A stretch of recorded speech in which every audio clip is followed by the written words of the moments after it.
Hi, everybody. We are live. I want to thank everybody that's joined us tonight. Let me pull up my co-host, Dan McNew. Hey, Dan, can you hear me okay? Yeah, I can hear you fine. Okay, great. We're live now, and I'm thanking everybody that's joined us here tonight, and all those that will be joining us. And I also want to give a shout out to all the fans, all our subscribers, all our new subscribers. The show's growing, and we really appreciate it. And we really appreciate everybody that comes in the chat. That just makes it that much more fun for everybody. And that's basically what we're all about. We're trying to have fun doing this. We're trying to learn a little bit as well and teach a little bit if we can. But what we're just the bottom line is we're trying to have a good time. You know, Royce in the House now has 176 videos. And that 176 videos, hello, Michael. Yes, Dan, Dan. Dan, that 176 videos is available anytime you want to watch them. You just go to Royce in the House. If you're not a subscriber, go ahead and subscribe and hit the notification bell, and you'll be notified every time there's going to be a new show. So if you enjoy them, you can subscribe, and you can make sure you'll know when they're coming on again. But first thing I need to do is I need to introduce my co-host. Next to me is Dan McNew. And Dan has a great show called Just the Facts Man. And Dan's show predates just about everybody's shows. And he's got some shows with 1 million and 2 million views. Dan goes way back, and he's covered all kinds of stuff. And you really need to look into Just the Facts Man and subscribe to Dan here, and you'll enjoy yourself. Just below Dan and I is the amazing Michael Nolan. And Michael Nolan, the growth that Michael's show has had. I mean, what are you up to, Michael? About 20,000 subscribers? We are at last count over 21,000. Actually, every time I yeah. look, it's gone up 1,000 or more. Well, I am so blessed. Yeah. I got a couple of breaks there, and Wayne over at Soul Train Bro. Soul Train Bro. Yeah. Yep, I he did a subscribed to his major. show. Oh, he's great. He did a couple of shout outs for me featuring my videos when I was at about, what was it, 750, Royce? I think I had 700. Yeah, you were under 1,000. Yeah. And one of his, pleas was, come on, guys, let's get this guy to 1,000. And it just took off from there, Oh, man. And I mentioned him kind of at a key point. Right. He's no longer active doing commentaries and reactions Oh, to he's not. music. No, he had a family situation he had to be more available for, and Oh, so. I see. But he does do tributes to people who have passed, and he Oh, I just didn't did know a that. tribute for Nazareth's lead singer. And he gave my Dan channel a Kevin. shout out yet once again. So Yeah, he's that's great, Michael. he's very Yeah. giving of his time. And so, Wow. and then with that launch, I accidentally got better at making videos. So, Well, I'll tell you, Michael, Dan and I were just talking right before we got going here. And, it's really going to be hard to stay with the only 80s and 90s bands because there's so many iconic bands out touring today. So I wanted to kick this off. I have a question for the audience. Journey's been around a long time, and they predate 80s and 90s. They go back to the 70s. But here's the question I have for everybody. There, Arnel Pineda, I think it's pronounced, Pineda. He's from the Philippines, and he was discovered by Journey guitar player Sean. He was discovered. It was like about several YouTube videos online, and they discovered him online singing Journey songs, and they invited him to try out, and he's been since 2007. He's been the lead singer. Now, Betty and I have always enjoyed Journey. My wife Betty, is as big as any fan. She absolutely loves Journey.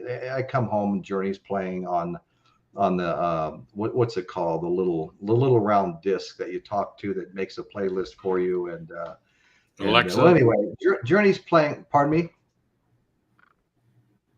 Alexa. Yeah, Alexa. Yeah, Alexa. Betty's got her playlist in there, and Journey plays a lot. You know, the playlist has kind of been built around Journey. So we've always enjoyed Journey, and I saw Journey in concert this year, just a couple of months ago at the Paso Robles Fairgrounds.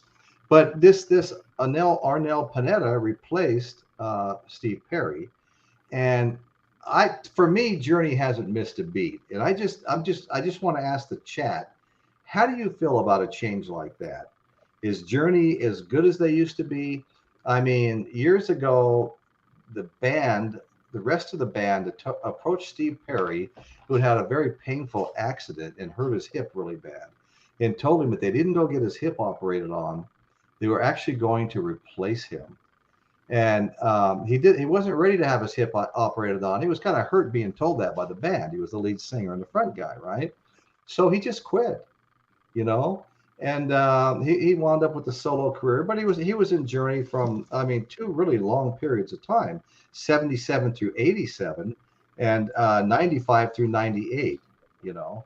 And he went solo for a while and was fairly successful. Nothing like what he was with Journey. But anyway, so in my opinion, I watch these bands that have been around for a long time, and there's so few of them that are the original lineup. Members, there are some, but members come and members go. And how does the chat feel about these changes in membership? You know, and I know Dan has got a lot to say about, you know, the whole Dimebag Darrell Pantera thing that are getting ready to go on tour. And you were worried that they were going to be calling themselves Pantera, and I guess the name's been modified a little bit from that. So anyway, so I just want to know how the chat feels about that. And if you're okay with, you know, the change on Journey, if you still go see them at the drop of the hat like we did, or if you wouldn't be interested in seeing them now. So anyway, leave a message in the chat so we know how you feel about it. And thank you all. Okay, so the first one I want to talk about, because they've been really controversial lately. That was the first one, but the first one that's from the 80s and 90s is the one and only Motley Crue and Vince Neil frontman. Okay. And they started out, I think there were about 2 concerts in, and Vince Neil fell off the stage and broke several ribs. But his voice was just really faltering badly. In fact, at one point, his voice got so bad while he was on stage, he stopped. He looked at the crowd and said, "My fucking voice is gone. I'm really sorry," and walked off the stage and canceled his next concert performance from that. And you know, he was with Def Leppard, Joan Jett, Poison. They were all out touring together, and I think he's doing a little better now. You know, Mick Mars just quit the band. Mick Mars, the guitarist, has, if I can say it again, it's ankylosing spondylitis, something like that. A very painful joint disease, and he's had it since he was 17 years old, and it just got to be too much. So Mick Mars just retired, I think, in the past week. So Michael, tell us what your observations were about Motley Crue and their performances recently. Well, first of all, their refusal to put out new music before this amazing new tour kind of bugged the hell out of me. Right. And there was opportunities for them to get into the studio, and they weren't interested. So, as you know, Royce, any band, in my opinion, if they are not currently still putting out their art, because that's what rock and roll is to me. It is an art form, one of the greatest art forms to ever cast a harsh shadow on earth, you know? Yeah. So that was point number 1. Number 2, his voice and his refusal to get in shape. The man is supposed to be a damn front man, and he's this large toad on stage. Tommy Lee and his shenanigans. First of all, caught drumming to a freaking drum track, okay, and then encouraging the crowd, the males in the crowd, to grope women and to show their right. That's right. I heard that. This band is the biggest freaking joke on the concert tour. And You guess know, what, Royce? Now they're going to go out and do it again. See, they said that was the end of their tour, but them and Def Leppard. I love Def Leppard. I wish yeah, they'd yeah, just get that's away. right. I'd love to go see Def Leppard. Def Leppard's good. But Motley Fool, never. Right. Never. And I read somewhere where you know, there are some bands that, even though they've lost it, you know, they're not what they used to be, that I may go see them for a final time, like say a Rolling Stones concert or something like that, because I've seen them twice.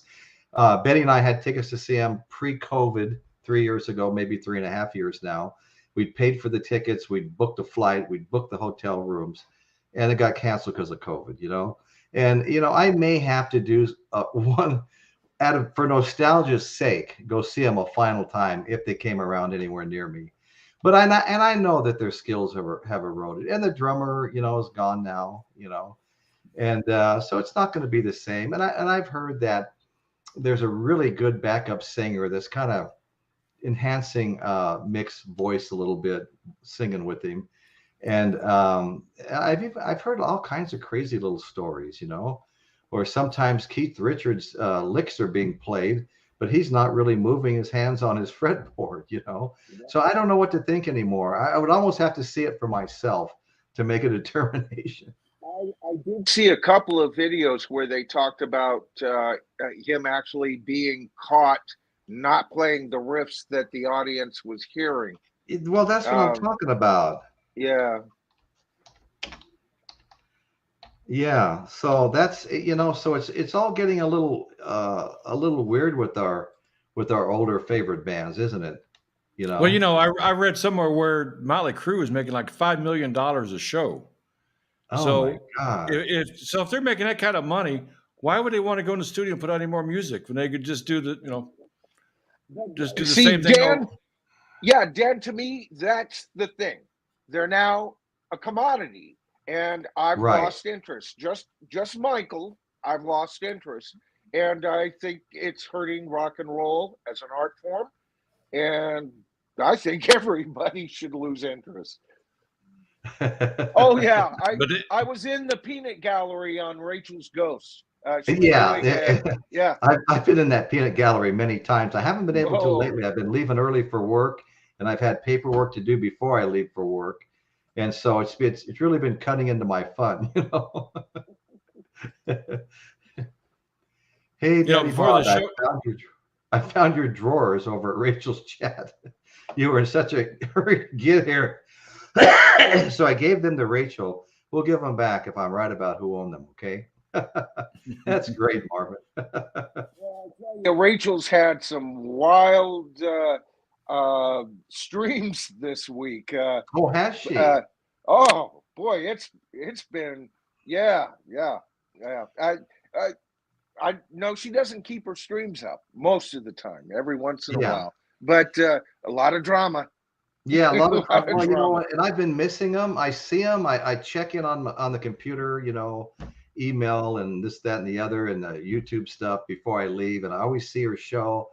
And you know, I've been so busy lately. I'm trying to finish this job, and it keeps getting added onto. I mean, I'm like 2 weeks of, you know, additional work has been added on recently. It wasn't rebuild one deck at the condo project. Now it's rebuild all the decks, you know. And then they keep, then I go, well, you know, I don't like the way they did this on the first one. Well, just do it your way, you know. And so I'm going back now and doing that to all of them.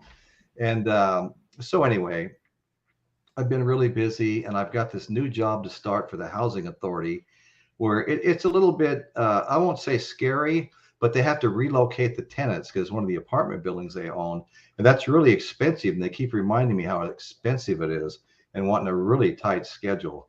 And boy, there's just nothing I need at this age than a really tight schedule with the threat of being docked some pay over my head, being hung over my head.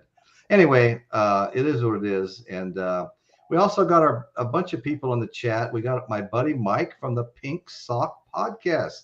How you doing, Mike? And I want to give Mike a shout out and encourage everybody to go to YouTube and watch the Pink Sock Podcast.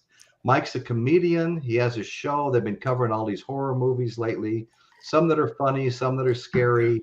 And he really does a good job. And he's a really, really funny guy. He's all over, Instagram, making funny posts and stuff like that. But it's Mike, the Pink Sock Podcast. Give him a listen too. He's great. And so let's see. Here he is again, making it. Motley Crue should get rid of Vince Neil while they are at it. Bring back John Corabi. And I think just about everybody agrees with you, Michael. Thank you. And so anyway, it's hard to keep up with the chat here when there's so much to talk about. But anyway, so what I'd like to bring up next is, we got the Red Hot Chili Peppers out on tour, and they're actually nominated in the American Music Awards show that's coming up.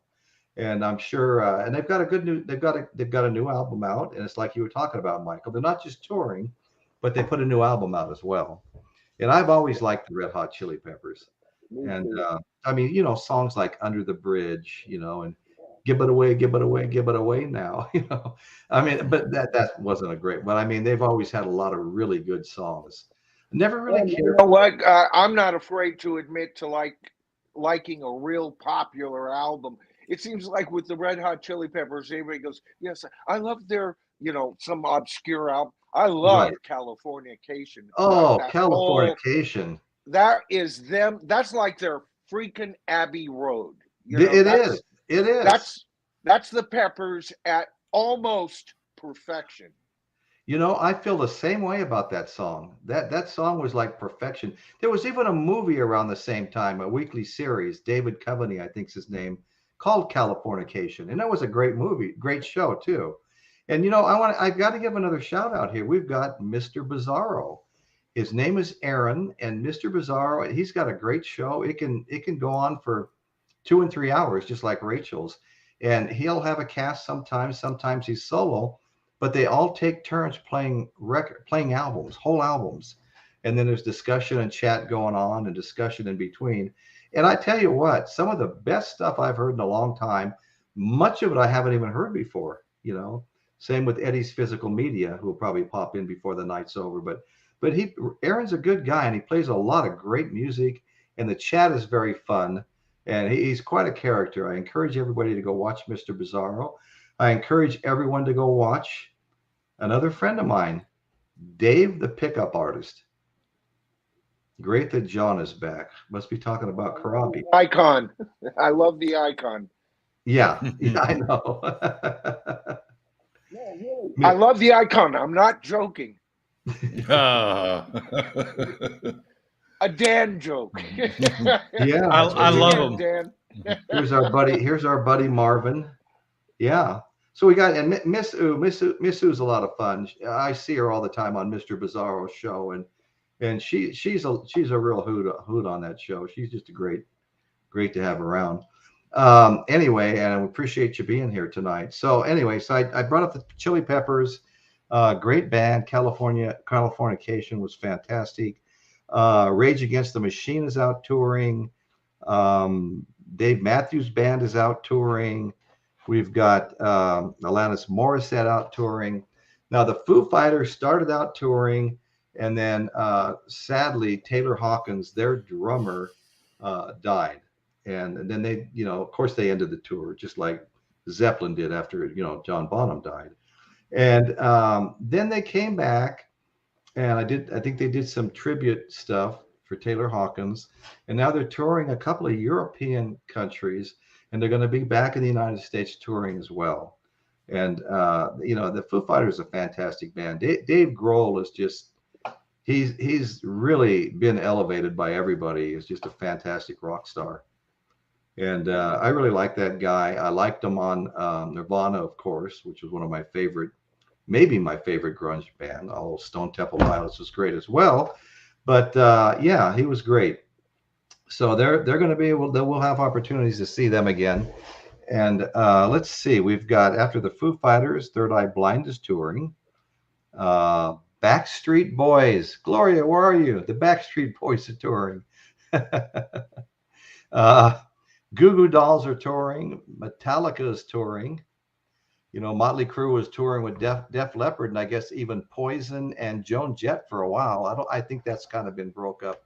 I don't know that Poison's touring with them anymore. I don't think they are. But those shows, I think, were going like 7 hours long with that many bands playing.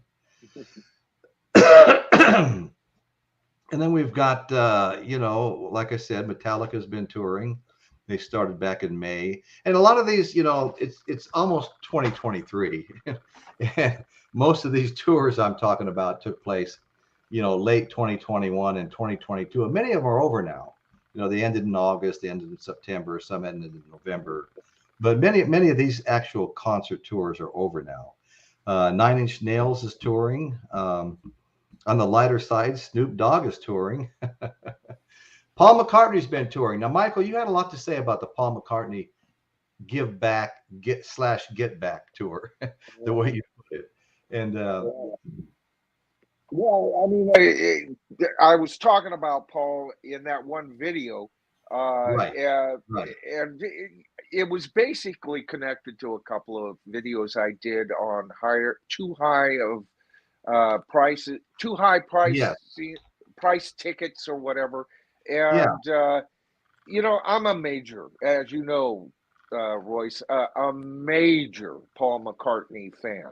Oh, I know right? you are. Yeah, I Beatles. have his very first solo out, both as a Beatle and until the death of John Lennon, he was tied almost at number one with John Lennon as my favorite composer of the 20th century. Yeah, and of course his first album turned me into a musician, and so I mean, a much maligned, matter of fact, the McCartney album and Ram album have been maligned for decades. People are finally coming out of their caves and going, hey, it's actually pretty good. Yeah. Okay. They're only two classic rock albums. Right. Skulls. But anyway, I don't care how much in love I am with a pop icon or a rocker. When they're full of crap, I'm going to call them on it. And McCartney was one of the very first in this whole line of corporate sponsored tours, which have led to increased prices. And I've called Ticketmaster nothing but professional scalpers. So has V over at Zephyr channel. And he's absolutely right. Okay. And so McCartney is a personal hero of mine. He's a billionaire. Now would be a good time for a give back tour, not a get back tour. Yeah. And cut the average concert goer's price. We're living in hard times. Right. And you've always been a great leader, Paul. You have expounded your beliefs on vegetarianism and anti-landmines. You have a conscience. Now would be a good time to, you know, if he did that, Royce, I swear to God, the day he dies, he becomes Saint Paul. You know, you watch. If he did something like that, I guarantee. You know, he spent ever since John died, he's been repairing his reputation, which sickens me. You know, thanks to Jan Wenner in crowd. Yeah, right. And so, but I expect more of the people who have changed my viewpoint of life and everything else, and you know, stand up to the plate. I really picked when you said give back as opposed to get back. I really picked up on that. I mean, I've heard his tickets. If you're anywhere near close enough to have a decent view, they're in the thousands of dollars. And who was it? Do you guys remember how much? $4,000. Now that's not necessarily front row, right? Well, actually, who was it? It was was it the Springsteen? Was it the Eagles? On one of my videos, I just put it, and front row tickets were $5,000 some odd $100, like $5,300. You know, that's crazy. what front row tickets are costing these days. Can all of you afford that? Good Lord. Wow. So Malaya is telling us that Paramore and Evanscene is touring again. That's cool. Thank you. You know, And yeah, we speaking of really, McCartney, I saw McCartney for the first time in '91, I think it was, and the ticket for $35. But I was in Texas Stadium, so it's a huge yeah, place. And And you then, know, Dan, I saw him in 1976 at the Cow Palace with Wings for his Wings Over America tour. 20 yeah, bucks. wow. 20 wow. bucks. That's what it cost me. 1999, I think. What was it? I had to go to my local Macy's and stand in line all night Right. because first come, first serve, and only 2 tickets. You know, remember the good old days when only scalpers were the enemy, you know? Well, you know, Now we have to combat the artists, the venue people, the people who are the traveling light show. We have to pay for, and now we're becoming the light show and still Right. paying Yeah. these. Yeah. Dan told us about that. Yeah.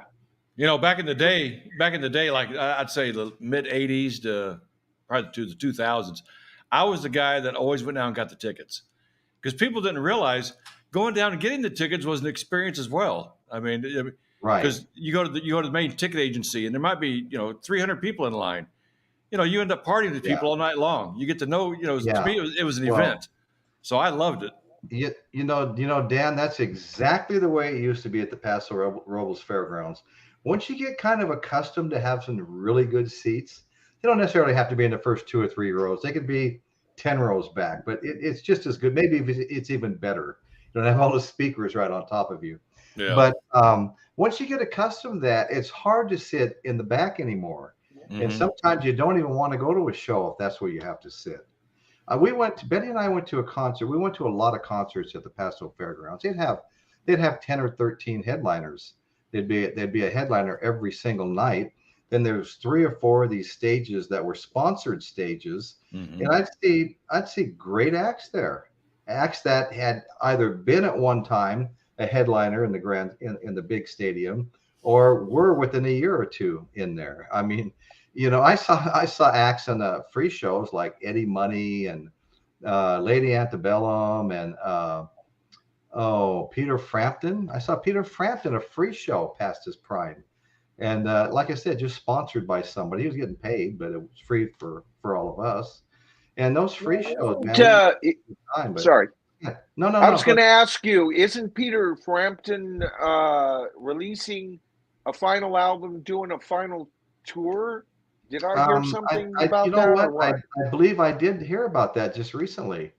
And he was saying that he thought that the material was really good. I mean, he had, if kind of in one of those, if I don't mind saying so myself, kind of statements, Yeah. But I've always I never cared for Frampton Comes Alive because I was already a Frampton aficionado, and that was him going Hollywood, and all of his albums leading up to that. I loved him, man. I collected them all. Well, it was kind of interesting, all that voice box stuff. I hadn't heard that. That was okay, but Joe Walsh had already done it. Well, Joe Walsh. What did you think about Peter Frampton doing? I believe it's called the Magical Mystery Tour movie. Remember that? I don't think I saw that. That movie is horrible. Yeah. Oh, that's a blemish on. A blemish. No. Good. You didn't see a lot of people doing that voice box thing, but I did see Slash doing that a few times. I want to welcome Breakfast King of Loyola to the show. We appreciate you being here, and encourage everybody to go check out Breakfast King of Loyola and subscribe to his show. He's got a good show, and appreciate you being here. And also Caitlin, how could I forget? Caitlin is like family here. Caitlin Stoddard, I've had a hard time catching up on the shows lately because I've been working so much. I remember the other day at work, I don't know, it was Thursday or Friday, I was getting ready to leave and I was checking my phone and I noticed you were getting ready to come on. and I didn't get a chance to watch, and I apologize for that. And I will watch. I get caught up. But anyway, Caitlin has Caitlin's Corner, and you seem like you're going on maybe twice a week now for the last couple of months. So Caitlin's Corner, Caitlin's a lot of fun, and we really enjoy watching her show, and we really enjoy her being here in the chat, and being our friends. Thank you, Caitlin. So anyway, let's move on now. We've got a lot of bands here. You know, Ann Wilson of Heart is out touring. I feel bad about this, and he's probably not really in the timeline of 80s and 90s when the band started, although he's been solo probably since at least mid 70s. But John Fogerty. I went to see Alice Cooper, who's also not really within the 80s, 90s timeline.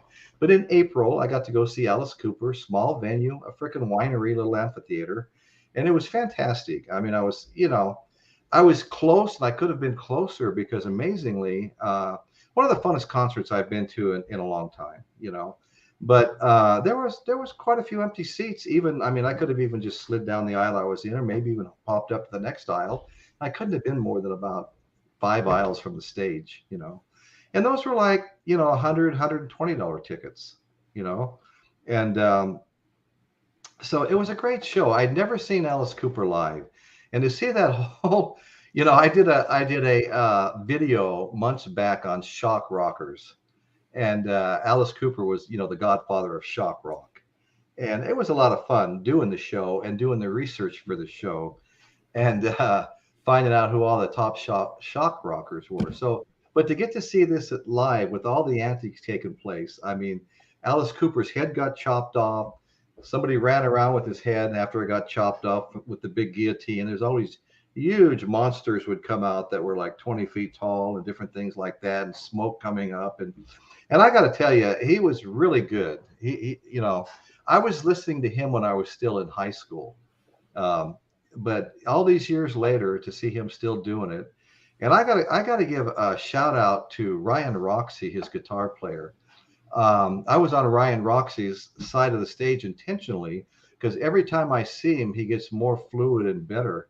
And man, did he put on a tremendous performance playing the guitar. Ryan Roxy is an excellent guitar player. He plays with Alice. He's always had a band of his own too. And I've seen him numerous times, and I won't say so much hung out with him, but when there were some local venues that a relative of mine was scheduling, they used to play in bands down south, and actually played in a band with Ryan Roxy back in New York years ago. So, you know, they played in a band on Sunset, even though Ryan was already with Alice Cooper. He played in the band with this relative of mine, and everybody would come in. Slash might walk in. Eddie Van Halen walked in and liked what he saw and invited him to play his birthday party at his house. And so anyway, so I met Ryan many times because of him coming up and playing at these local venues that my relative was setting up. Anyway, so he's a great guy. He seems really down to earth. When my oldest daughter opened a clothing store, she hired his band, Ryan Roxy's own personal band, from LA to come up, and she set up a stage on a side street that she had barricaded off. And Ryan, played his own music at that clothing store grand opening. Also, Steven Adler, the first drummer for Guns N' Roses, came up, and she had a limo running back and forth to Cal Poly, bringing students out to her clothing store. Just to see what she had. She was bringing all these LA fashion, expensive, $120 Lucky jeans from LA and stuff like that, So she put on quite a production there. So anyway, so John Fogerty, I was really sorry I missed him because he did play here recently at our Paso Robles Fairgrounds, and had an opportunity and I blew it. And Billy Idol's been out touring. I mentioned Ann Wilson of Heart, and I think that's how I got started on the whole Paso Fairgrounds thing, because we were at, you've got down on the floor, which is really deep, and then you got the bleachers that go up, at the Paso Fairground. We were down on the floor, which you would think is not that bad, but it's a pretty deep floor. And the minute the first song started by Heart, every person on in every aisle between us and the stage stood up on their chair. And I stood up. I tried to do that through about 3 songs, and I looked at my wife, and we just shook our heads. We walked out of the concert. You know, it wasn't worth being there with all those people standing up in front of you on their chairs. And I didn't trust my balance to do that for the rest of the night, especially after having a couple of beers. Anyway, You know, so that's something I never have understood at concerts. It used to piss me off too, where you got people in the front row, they're standing up. Why are you standing up? Now you're blocking everybody behind you. You know, and it just causes a change. Everybody has to stand up. If the person on the front row would sit and the next row would sit, everybody could see. Everybody can see. You know? Exactly. Okay, I want to thank everybody in the chat. We're really enjoying seeing you guys, you know, participating, helping the show out. My main man, Mr. Bizarro, there. You know, there's currently Aaron's got a fun show. Go ahead, Dan. I'm sorry. You know, there's currently a concert tour going on that hasn't received much publicity, and it's kind of a short tour. Okay. And I just happened to see this the other day. One of my favorite bands back in the 70s, last time I saw this band was August of 77. Okay. Emerson, Lake and Palmer. Oh, okay. Yeah. And, you know, and I saw Emerson, Lake and Palmer in a concert. Wait a minute. Keith Emerson and Greg Lake are dead. How can they possibly be doing a reunion? Well, they're using modern technology. Years ago, Emerson, Lake and Palmer did a concert at the Royal Albert Hall, and it was all recorded. And so now Carl Palmer has got together with these editing people, and now they're going to be able to put on a concert with having Keith Emerson and Greg Lake on giant screens on the stage. Oh, okay. Playing their music, and Carl Palmer is still going to be playing his drums live, along with his Emerson, Lake and Palmer, I guess like a tribute band. So you get to see Emerson, Lake and Palmer in concert again, sort of. You know, and they're not the first ones to do that either. Elvis did it. They had Elvis's original band perform with a big screen of Elvis singing the song. And they'd isolate where all you hear is Elvis's voice and the live music. And that was pretty cool. Well, you know, I saw something recently on TV where they were doing the same thing with Whitney Houston. And it was pretty amazing. It really was. You know, they tried holograms, and I think that freaked a lot of people out. And I think they did a James Brown concert one time with the James Brown hologram.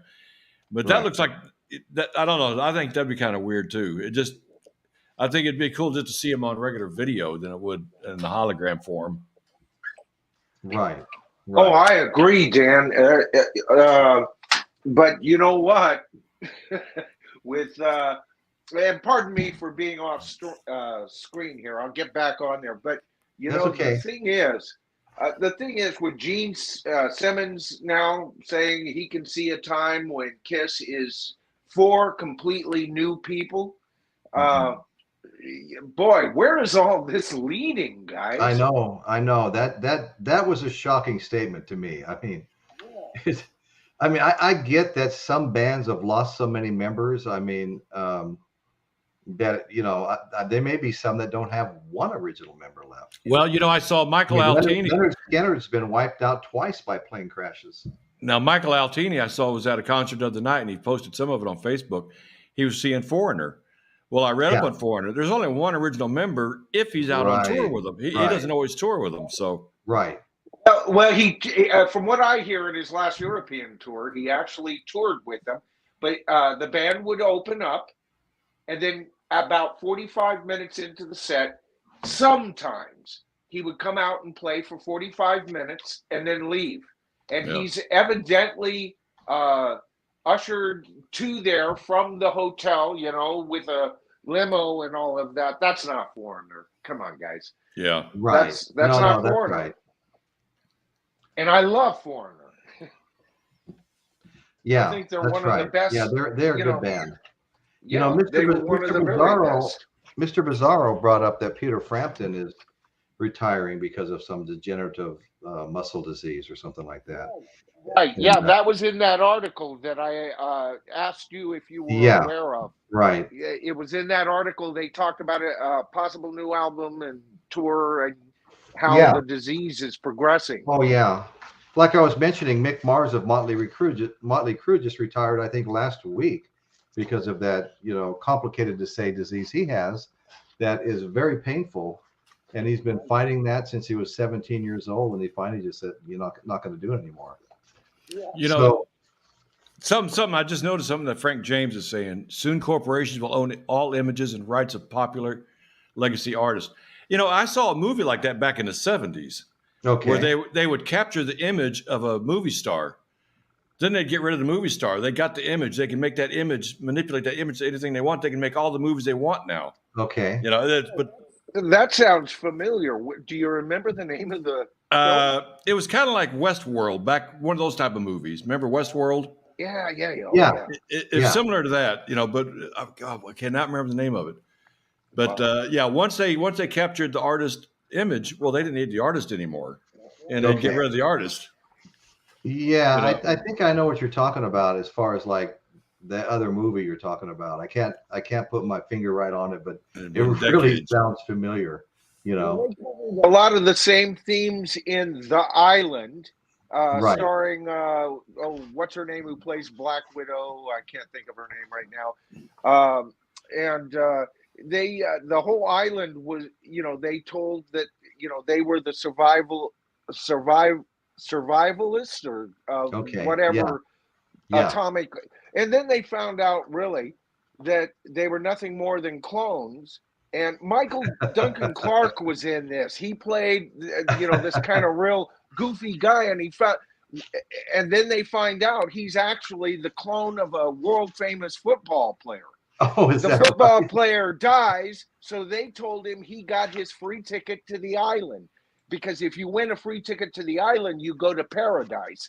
Oh, I see. The real story was you're gonna die, or because they use his body parts to resurrect the guy. Kind of the same thing. Same thing, man. Right. Well, another one, The Who has been out on tour. And the name of that tour is kind of appropriately named the Who Hit Back Tour. And I don't know if they've extended it. It was supposed to end like November 5th, so it would have just ended about a week ago. But that would have been a fun. I don't know how many original members are still with the Who. Two. Yeah. Is that Townsend then and Roger Daltrey? Daltrey. Yeah. Okay. Yeah. There's only a 3-piece anyway. That's something we ought to talk about one week too. Is successful 3-piece bands. There's a lot of them out there. Yeah, there's Grand Funk Railroad. You might have just nailed the next show, Dan. Yeah. Thank you. Because it's always amazing when you see a 3-piece band and you think, "Oh my God, listen to the sound they're making." 3-piece. Oh, I know, it is amazing. I mean, ZZ Top. Well, I don't want to mention them all. Now. Maybe talk about but I mean, Roger Waters. This is not a drill tour. Stevie Nicks has been on tour. I saw some film footage of her concert. So it's supposed to be Stevie Nicks and Billy Joel. Okay. Getting together. I just heard that, at least here in Dallas. Well, hold on a second. You're telling me Billy Joel is actually going to play somewhere outside of New York City? I believe so. Get a rope. No, that can't happen. That guy doesn't. I'll double check, but I thought I heard something the other day about that. That's almost impossible. Well, that would shock the world. Sammy Hagar's been touring. I think his band is called Circle or something like that. The Circle, yeah. The Circle, yeah. And he's had somebody that I've been wanting to see forever, and I missed my opportunity at the Avila Beach Blues Festival just down the highway from me this year. And that's put on by that producer that we interviewed on the show, Bruce Howard. Oh yeah, Otter Productions. I really feel bad that I missed the Blues Festival this year. But somebody I've always wanted to see was George Thorogood and the Destroyers, and I have not got to see him live yet. And they've been at that Blues Festival more than once. They're touring with Sammy Hagar right now. Now, to me, that would be a great show. Yes, it would. I'd watch Sammy Hagar tie his shoes. You know? Right. The guy. It doesn't matter who he sings with. That guy is one of rock's very best I saw He really him when is. when they were first together, at Winterland, and Right. I couldn't believe it. The first time I ever saw Montrose, Yeah. and all of them Montrose, wore yeah. freaking tennis shoes. Now that was kind of a forward-thinking style statement on stage, because Right. all the rockers, if you remember, were either wearing Italian leather boots or Beatle-oriented kind of boots. The Right. boot was in the leather boot, right? And these guys were bouncing around on stage in freaking tennis shoes. Oh, I loved it. Jesus. I loved it. Yeah, no, and Sammy's got many different voices, He seemed to have a certain voice when he was with Eddie Van Halen, a little higher, a little harder edged, but he's got some really mellow songs too that sound just fantastic. Yeah, have you heard that latest one that he put out? Yes. Where he's talking about time catching up with him, Father Time looking over his shoulder. That's exactly right. Betty and I were talking about that song right before the show when I mentioned that George Thorogood was touring with him. She goes, well, bring up that song. Remember that song we just heard? I mean, he sounded completely different than the higher pitched, singing with Van Halen thing, Well, he said he has a hard time getting through that song without crying. He did say that. That's exactly right. He said he didn't want to release until he turned 75, and he's 75 now, and he knows, time's not on his side anymore, and he made a song about it. Well, that's right. Yeah. And you know what? I mean, some of us are starting to feel that way. Yeah. Time is not on our side anymore, And, well, let's see. What is Frank James saying here? Ronnie Montrose sadly was a tortured soul. Yeah. Yeah, that's too bad. Guitarist, brilliant guitarist. Yeah. Yeah. No, that was a good band. One of the best. Of the best. That man. Right. Oh. So we had, I think I mentioned Duran Duran, Future Past Tour. Blondie, who doesn't fit into the 80s or 90s, but everybody loves Blondie. You got to give her a shout out. She's got an Against the Odds tour going on right now. And I think it just ended in August, And of course, Metallica's on tour. And I really kick myself. I had tickets for the Cow Palace years ago to see Metallica and Guns N' Roses, And what happened was my oldest daughter put so much pressure on me. I gave her the tickets, And I've been kicking myself ever since. I see Quiet Riot's on concert on tour again. Yeah. That band. Yeah, I saw that too. I was lucky enough. I got the band I used to work with, a band called Aska. We opened up for Quiet Riot 3 different times back when they were Quiet Riot. Yeah, it was pretty cool. There's a funny story about that too. What was the little guitar player for Ozzy? Randy Rhoads. Randy Rhoads, yeah, Crazy Train. Was he with Quiet Riot then? No, this was after his death. Okay. Yeah, okay. This is probably 95, I guess it was. Mm-hmm. But there was one night where Aska opened up for Quiet Riot at the local club. I don't know, capacity probably 500 people. And but Aska had been booked for 2 gigs that night. Okay. To open up for Quiet Riot. And when that was over, they were scheduled to go on another club. Okay. For the rest of the night. Wow. Well, when they got through with their set, we packed up and everything, got everything all loaded up. Well, when we left, half the audience left with us and followed us to the other club. Quiet Riot's playing to a half-empty club. Right. But they still came back and they asked for Aska again, but we've opened up for them 3 different times. Okay. Awesome. Now, Dan, you had some things you were going to mention about some of the upcoming tours. I think in particular, one was kind of a tribute thing. Oh, the Emerson, Lake and Palmer. Oh, okay. Okay. Yeah. To me, that's unique. I mean, because like I said, last time I saw them was in August of '77, and they just kind of faded away. They just stopped working for a while. Then they got back together for a while, and then 2 of them died in the same year in 2016. And Carl felt really bad about that. And he just wanted to do some type of a tribute. So we finally got together, and they're going to do a reunion of sorts. And So that's good. And the last concert that you're going to have is December 3rd. I've been thinking about it. It's in Akron, Ohio. So I have to fly to Akron to see this show. And I would love to see Emerson, Lake and Palmer, even if it's the modern technology way. Yeah. Right. The Tarkus album. From end to end. That'd be great. Yeah, look at Concert Buddy. You guys ought to all look up Concert Buddy also. And I'm giving Concert Buddy a shout out. He said we'd already touched on it, but he doesn't understand, Warrant's out on tour without Jeannie, and he thinks that's a very bad idea. You mentioned Motley Crue a little while ago, and talk about how, I guess, Vince had fallen off the stage and got injured. Well, I guess it was probably about 4 months ago, Tommy Lee had some broken ribs. And I think they had to cancel one night, but he came back. And there's a kind of a funny story behind that. Evidently, they were backstage. They were backstage, and I guess Tommy Lee was messing around with Vince Neil, kind of making fun of his pudginess. And he called him Vince Meal. And so Vince Meal. So Vince Mill jumps on Tommy Lee and broke a couple of his ribs. I remember when he got hurt, but I didn't know how. Vince Mill crushed him. I had no idea. But Michael, that was you earlier in the show talking about Tommy Lee telling everybody at the show to expose themselves and things like that. I mean, I read that. I could not even believe it when I heard that, Well, I got to admit, I've only seen Motley Crue one time, and that was kind of by default because they opened up for Aerosmith, and I was there to see Aerosmith, and Motley Crue, they just happened to be the band that opened. Yeah. I'm not a fan of Motley Crue, never have been really.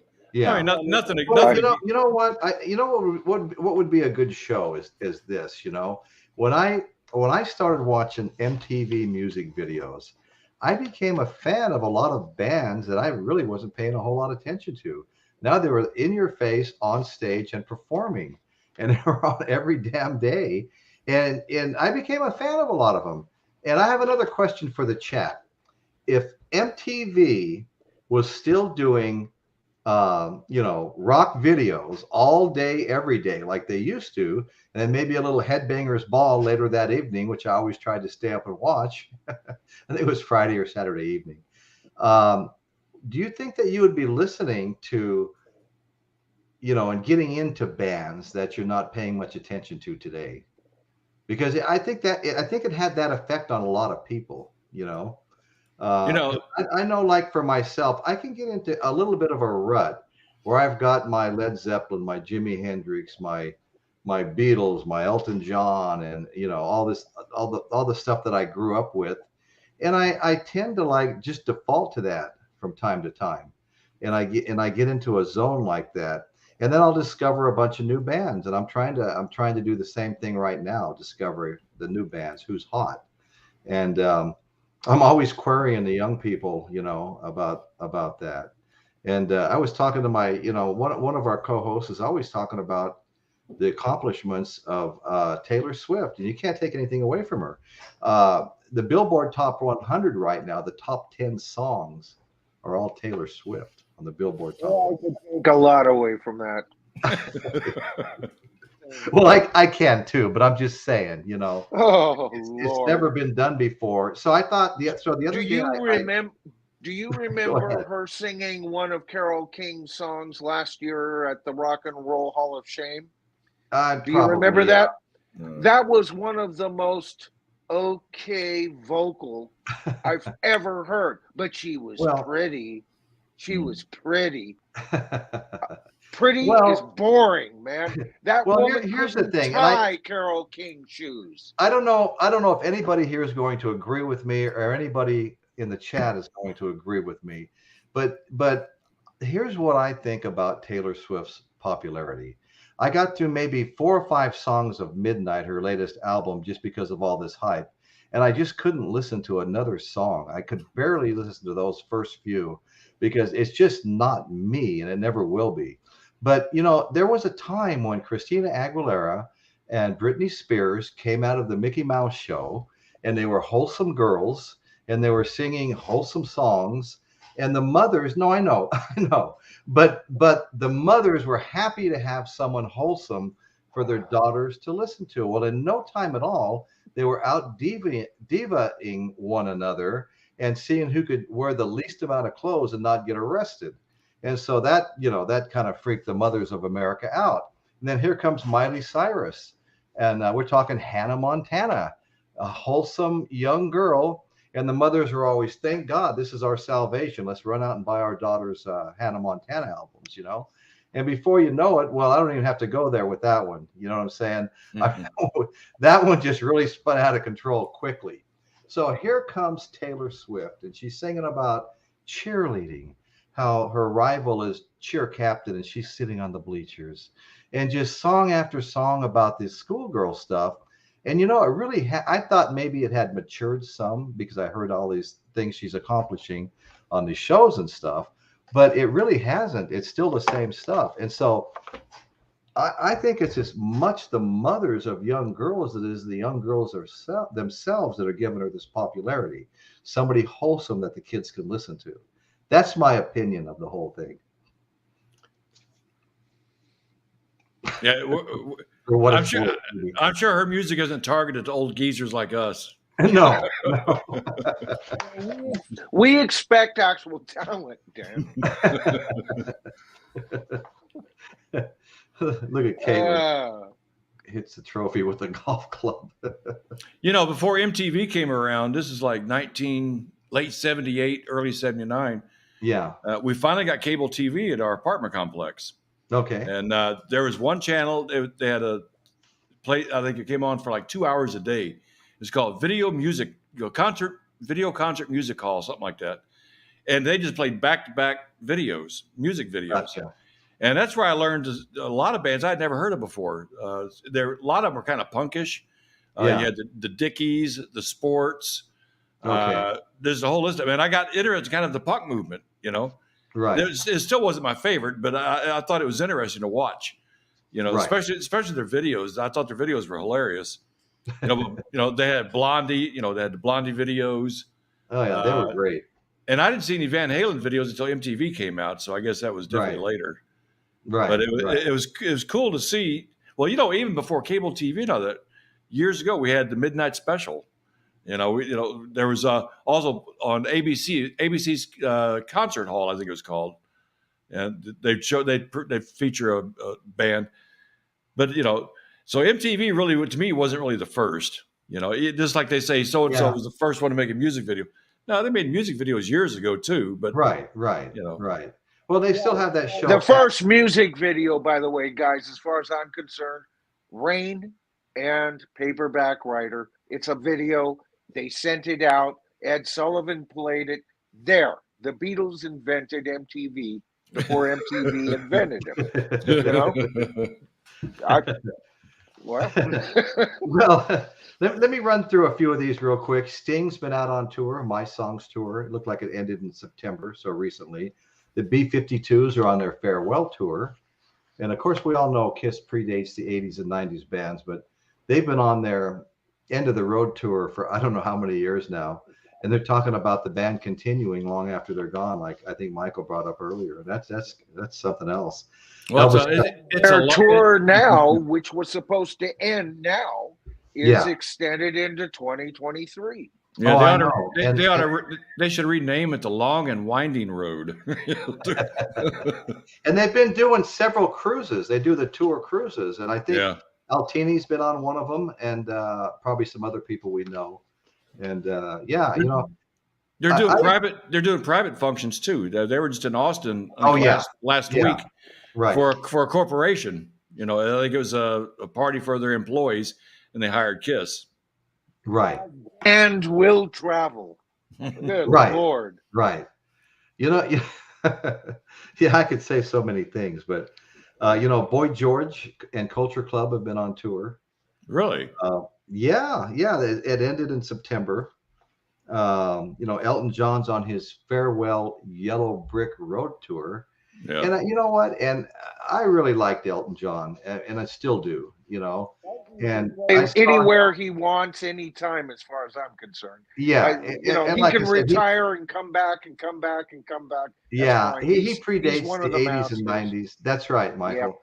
Yeah, he can come back anytime he wants. He predates the 80s and 90s bands. The show's supposed to be about too, but some of them you just got to give a shout out to. I saw him, I think I was 17 years old at the Las Vegas Convention Center where I lived.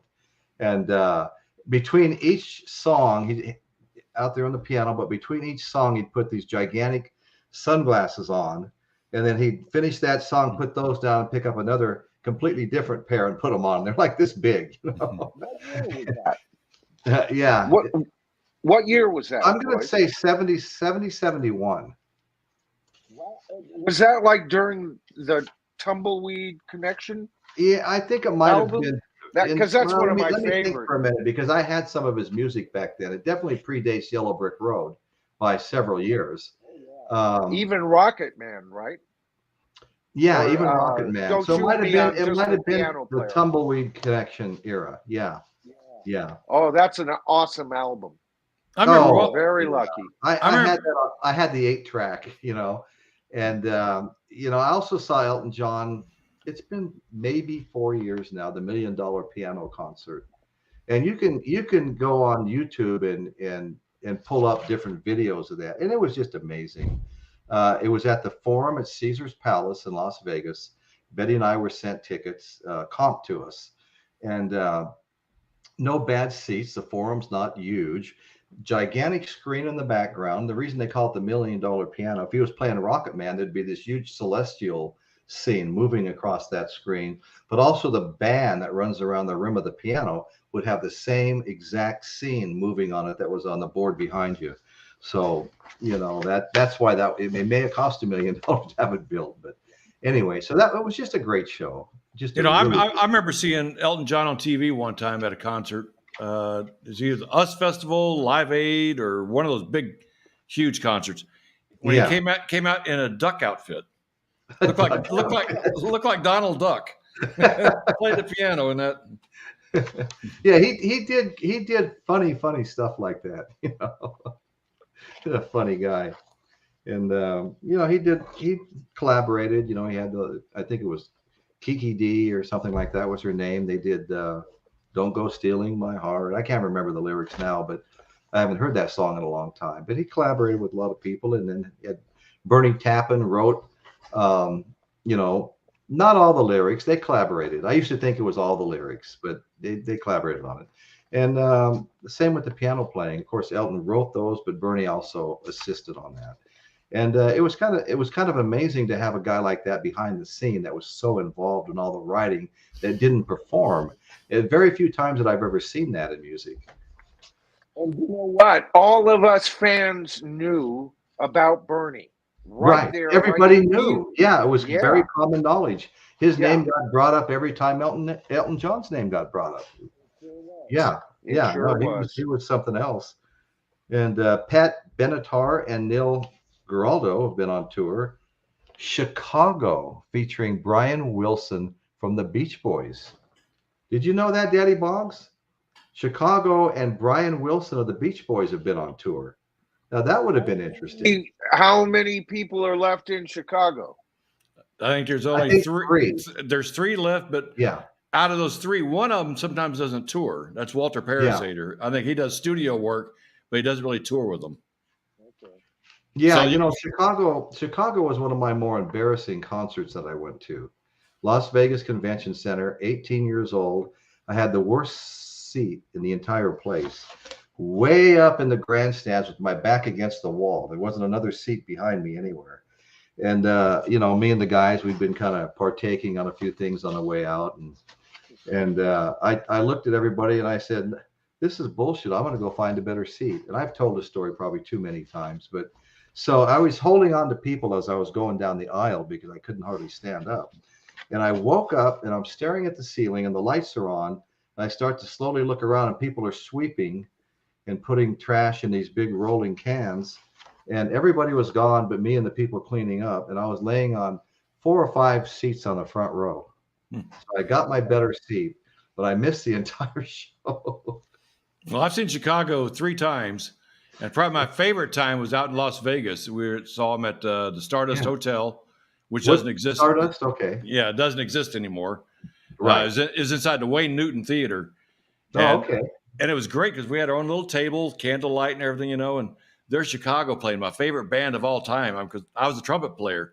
So Lee Lockdane was like my idol, Yeah. So he's playing a trumpet solo and he's standing right in front of my table. I'm going, oh my God, Lee Lockdane. I mean, playing the trumpet right in front of me. Couldn't believe it. And the last time I saw him was in 2019. They had the 50th anniversary of the Texas Pop Festival. That was on the same circuit as Woodstock. Chicago played back in 1969 and they invited him back. And that was actually the last concert my wife and I attended together. No kidding. Well, as far as I'm concerned, Chicago is the preeminent horn-based rock band. Oh yeah, and they have some great competition out there. Tower of Power to me would be number 2, but Chicago, man, they are the kings of horned rock. They were, and you know what? I would throw not ahead of them at all, but I mean, Sly and the Family Stone. I enjoyed their horn section too.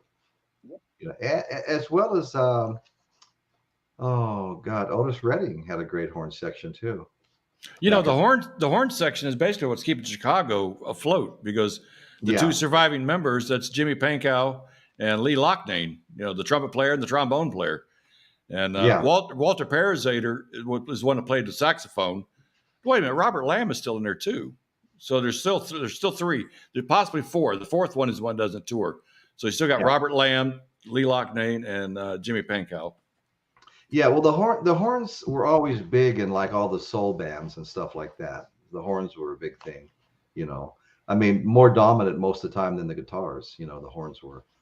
But anyway, Chicago. That was a horn section band right there, and everybody loved them for it. What I liked about Chicago, especially early Chicago, Terry Kath's Chicago. Oh yeah. Was horns and great hard-assed lead guitar could mix. They blew me away. Yeah. I have to give a shout out right now to my friend Eddie. Eddie's Physical Media Talk. He's up on the screen right now. And I go to Eddie's show whenever I can. He does one, sometimes twice a week. And Eddie plays music that is so good that it'll just blow your mind. And it's usually stuff that I've never heard before. And I've told him that, and he's aware of that. And he seeks out music that is just really fantastic. You start watching his show, and I tell you, it's Eddie, your show is kind of addicting. It's just so much fun to watch and listen to this music you find for all of us to hear. So anyway, thank you. And I recommend everybody go to Eddie's Physical Media and listen to Eddie spin some vinyl because he does a great job. I really appreciate you being here, Eddie. Thank you, buddy. Hey, look at this. Adam's here. Thank you, Adam. A little late, but hey, everyone. Adam, I'm going to mail you an alarm clock. Send me your address, would you please? There's a band on tour now that's doing really well. A band called Wasp. Yeah. And they've had a big tour coming up. And I remember everybody here in Dallas was really anticipating this concert. And I saw everybody's going to the show. Well, they get to the show and they found out that the promoter oversold the show by like about 1,200 tickets. And so the fire marshal is there and says, 700 of you have to leave or the show's canceled. Well, who's out of the 700, who's going to leave? Well, nobody's going to leave. So they canceled the show, and they've offered a full refund for everybody. Now the people that did go did get to see the first 2 bands, but when the main act was getting ready to come on, that's when they said, no, we got to shut it down. Okay. They said people were shoulder to shoulder throughout the entire venue, out the doors and out in front. He said they were just way oversold. So I don't know whose fault that was, but there's still a huge draw for these older bands. Huge draw. No, there is a huge draw. It's hard to get over your old favorite bands. I'm telling you right now. Yeah.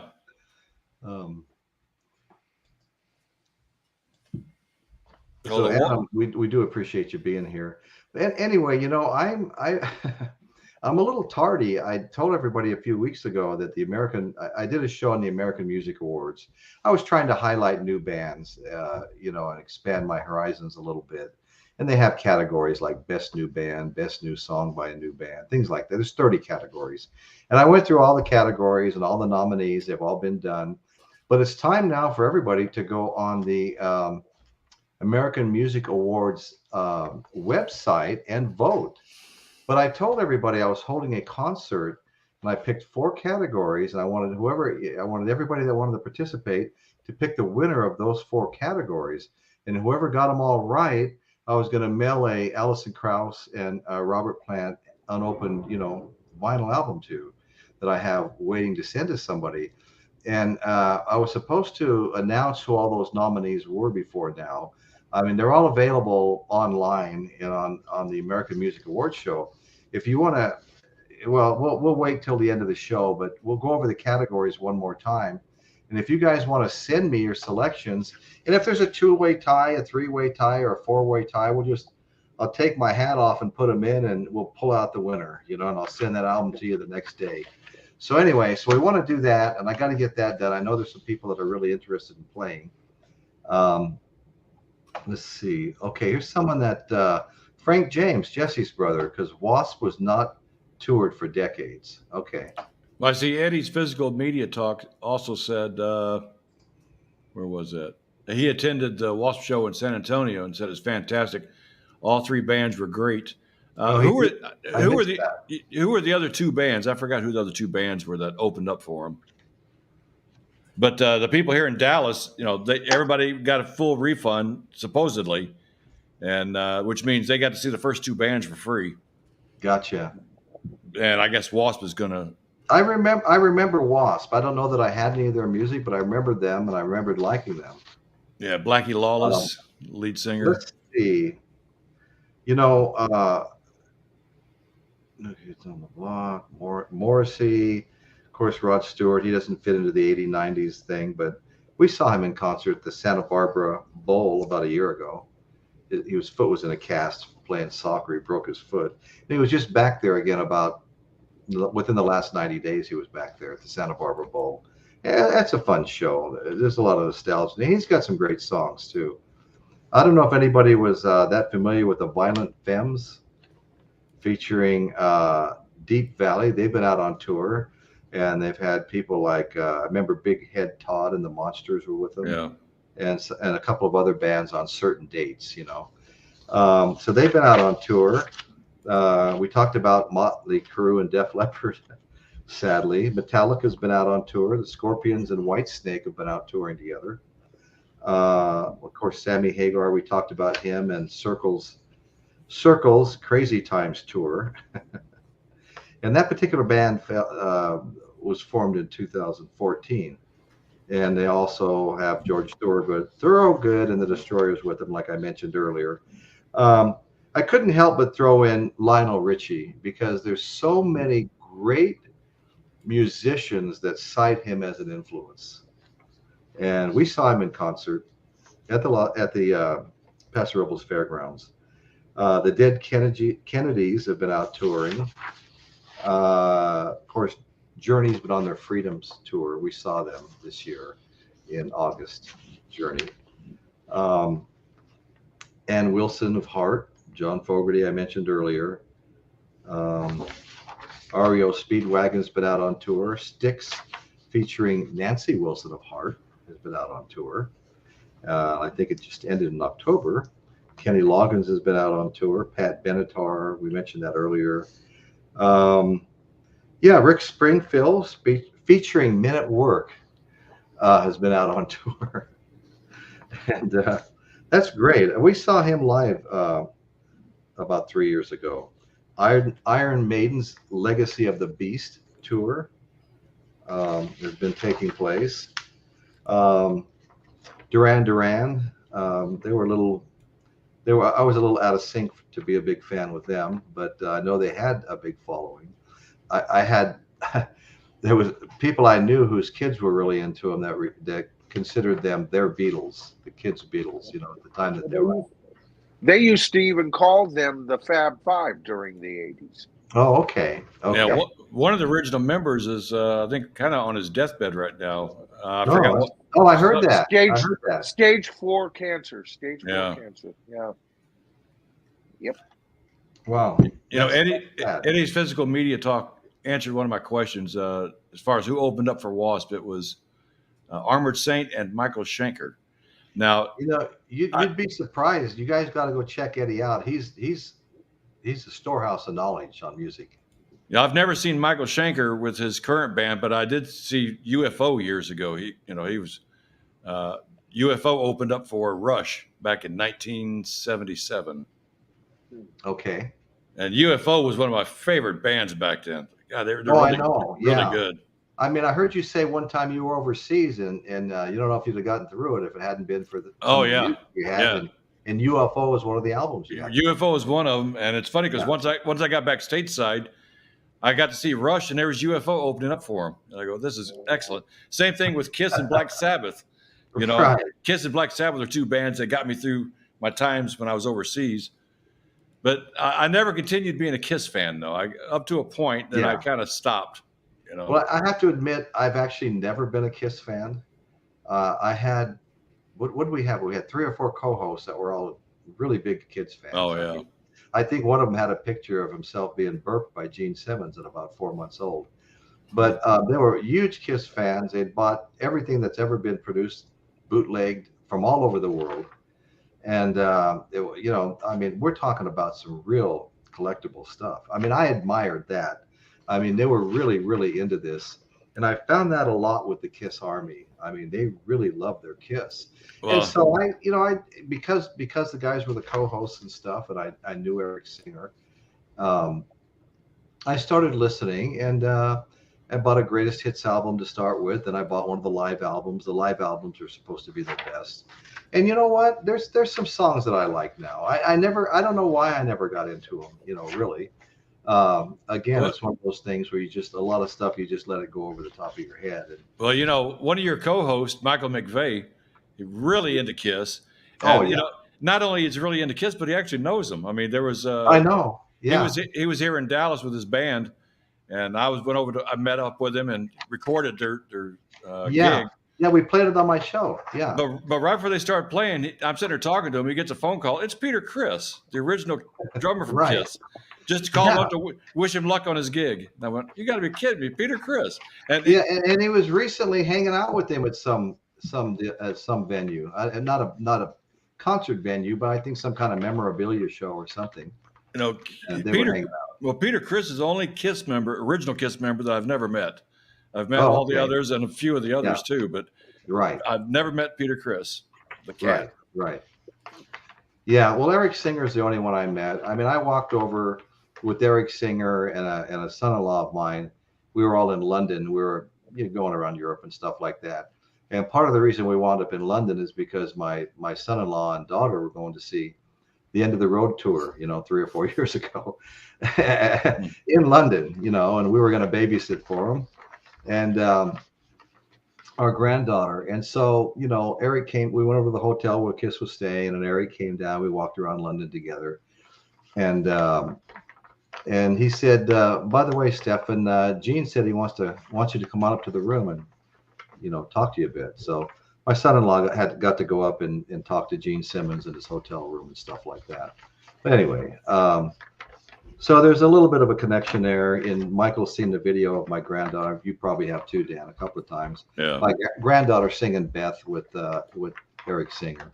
And I've been over at my daughter's house when Eric Singer shows up, and he's got a life-size cardboard cutout of himself and all his Kiss stuff, and he's giving it to my 2 granddaughters, and stuff like that. And Eric's actually a really nice guy. He's a good dude. But anyway, Kiss opened up a restaurant like 2 miles from my house here, Rock and Brews. And, so the day Gene Simmons was out there, like doing the building was already built, but we were doing a groundbreaking ceremony thing, and right. And after he got to do his little speech and everything, we got to eat some of the food. Gene Simmons served me my very first plate from Rock and Brews, which is pretty cool. Now, is that when you guys you actually met up with Jeff Davidson? You guys were going to see? No. That was Rock and Brews in Oklahoma. because Okay. there's a casino. Right. Okay. Okay. Yeah. You guys were, but I mean, wasn't Kiss or somebody or Gene Simmons supposed to show up there and Paul Stanley? Well, yeah, Gene and Paul were supposed to show up, but evidently there were some high winds and they couldn't land their Okay. plane, and so they Right. didn't show up. Oh, I got you. Okay. Right. But we got to see a local band called Back in Black, AC/DC tribute band, which, man, they're Yeah. killer. They're killer around here, man. They're really good.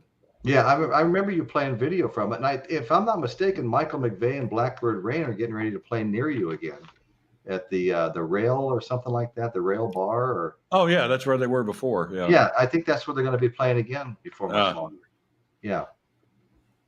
Yeah, that's kind of the place for metal in Dallas-Fort Worth area. It's just so far away. It's like 55 miles away from my house. Right. Right. Okay. Cool. So anyway, let's see who else is out there touring that kind of fits into the mold here. The B-52's farewell tour, Elvis Costello. I think I mentioned that. Tears for Fears, Tipping Point tour. I mentioned Sting, Blondie, Duran. Okay, so I've kind of covered most of the bands that I located that were in the 80s to 90s, formation, the founding of the bands that they're on tour today. And there's so many of them, though. I mean, I didn't write down everything I found. There's just tons of them.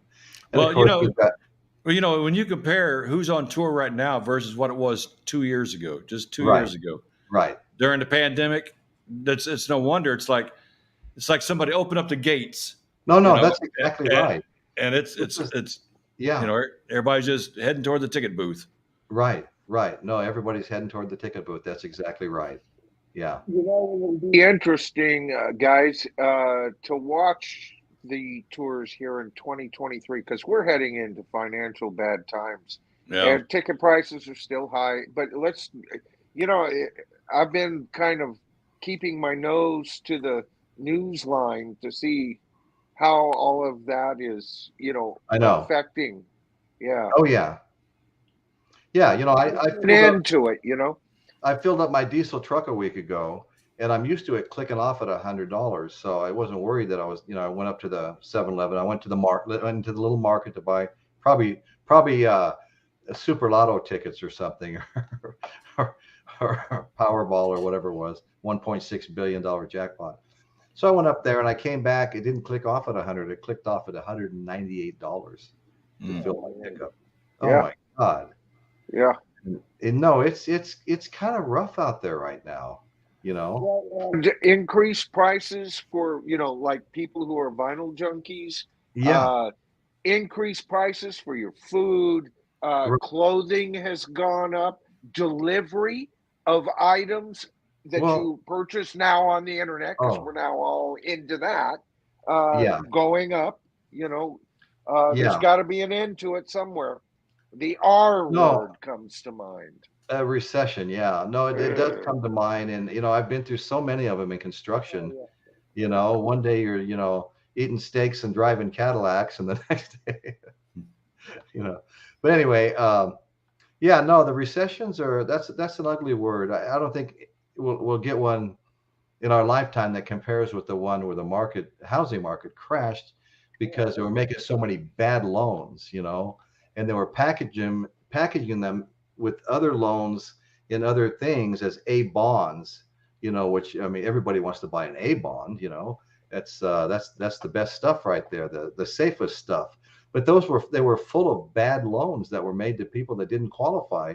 And you didn't even have to qualify an income back then. You can just qualify with your signature, and boy, when those loans came down, it was just all the foreclosures and stuff. It just took forever. There were entire streets back in Vegas where I grew up, just entire streets that were just empty of like newer homes. I mean, the people they qualified for them. Maybe they got like a teaser loan, a couple of percent for the first couple of years, and then it finally, matured to its full interest rate, and then the jobs all went away, and so many foreclosures. I was working on a house, and the owner showed up, and he'd been given this house by a friend that didn't have any heirs, and And I said, well, where are you headed? He goes, well, we're going back to Vegas to buy a house. I said, oh, really? I lived in Vegas for years. That's where I grew up. And he goes, well, Royce, they had all these gated communities with these big massive waterfalls at the gated entrances. And many of them were on country clubs and golf courses and stuff like that. He goes, this stuff was selling for like 1.5, 1.7, as much as $2 million all day long. He goes, now they're selling for 400,000. We're on our way back to buy one. And he did. He went back and bought one, for $1 million less than what it had sold for before. So yeah, no, the recession's a nasty word. I mean, let's see, economics 101 here. This is going to help. 101, print more money. It's a guaranteed recession. Well, all through COVID, when we were getting checks and no one was complaining, but we were getting checks, I kept saying, the chickens are going to come home to roost. All I've ever heard about is government spending is going to send us into a, economic tailspin. And they were just throwing it out there. Like I said, it came in handy at the time, but I knew sooner or later there was going to be a problem, And besides that, it's been maybe 12, 14 years since the last one. And there's cycles like 10, 12 years too, So anyway, we'll see what happens, Biden will probably get her under control. I'm nothing to worry about, and go from there. So anyway, folks, I think it's about time to sign off, and I want to thank you guys, Dan and Michael and everybody in the chat. You were very, very much appreciated. If there's anybody out there that hasn't subscribed, the show's been growing, and we're really appreciative of all our subscribers. Don't be afraid to hit that like button, the thumbs up button. What that does, there's an algorithm tracking all of these shows. And if you get a lot of thumbs ups, it lets the algorithm people know that people are enjoying your show. And so when people go on a YouTube search looking for some content to watch just for what they want to do, and so many people are doing that now. People sit there and do that rather than watch television now. But when they go on YouTube and do a search, even Google, which is the godfather of all of it, and they're doing a search, if you're getting a lot of likes on your show and your content's kind of a match, then they'll recommend your content be watched. And that just helps the show grow. So anything you do like that, hitting the thumbs up, like button, subscribing, and joining us here on the show, we really appreciate you. It's just sharing the videos, if you know somebody who likes this kind of stuff. Yeah. And it doesn't have to be an hour-long video. I've got 176 videos, and some of them only a few minutes long. And some of those are the best performers. I've got a video with 5.4 thousand views that I think is 8 minutes long. It's one of my construction videos. And I've got a video on my Tours of Famous Places playlist where I'm touring Cayucas, California, one of my favorite beach towns, kind of a throwback to a 60s style, fun little surf beach town. And that's got, I think 4.2 thousand views. And so, and it's, I think, 5 minutes long. So you don't have to necessarily share an hour-long show, but you can acquaint them to the channel by sharing any of those. Tours of Famous Places, Why We Love the Central Coast, the live podcast shows. Before we started the live podcast, I was just unboxing vinyl. Some of those shows go anywhere from, 8 to 20 something minutes long. And there's some fun shows there. We unboxed some Beatles albums, White albums, Parlophone albums. We unboxed a bunch of Bob Marley albums, and we went through the whole thing. We did Aerosmith. We did the Rolling Stones a couple of times, the Beatles a couple of times, and we unboxed a lot of good vinyl. And those shows are, I still go back and watch them because I enjoy them. And so anyway, yeah, you share a show and get people interested, and that really helps. And Michael, you're absolutely right. That's a huge thing to do. So thank you guys. I want to thank everybody in the chat. You're really appreciated. And we're gonna end the broadcast, and that's what's going on in Royce's world today. Thanks, guys. See y'all later.